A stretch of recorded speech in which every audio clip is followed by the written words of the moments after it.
It's not really fair. Pero sana, wag mong isipin na nag-iisa ka. Meron kang anak, meron kang kapatid, meron kang kaibigan. At ako, nandirito ako para sa'yo. At nakahanda akong samahan ka sa lahat ng laban ng buhay mo.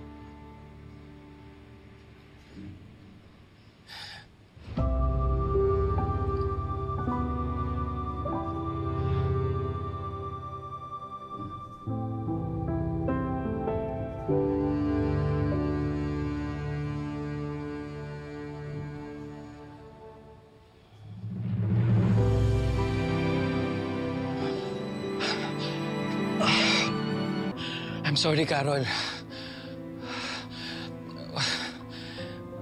Walang excuse yung nagawa ko sa'yo. I'm sorry, Carol.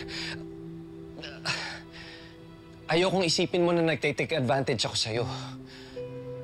Pero aminin ko sa'yo ngayon, hindi ko pinagsisihan yun. Ano? Carol, hindi ko alam kung kailan nagsimula. Pero matagal na akong may nararamdaman sa'yo. Dennis, naawa ka lang sa akin. Na-witness mo lang lahat ng mga pinagdaanan ko. Yun lang yun.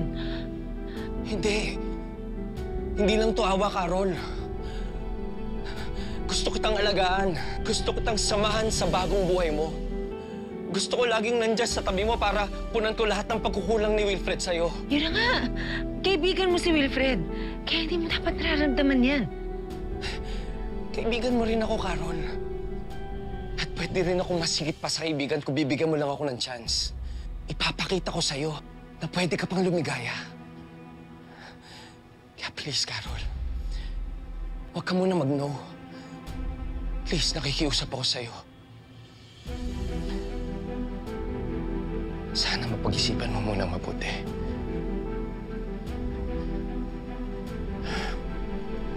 Sige.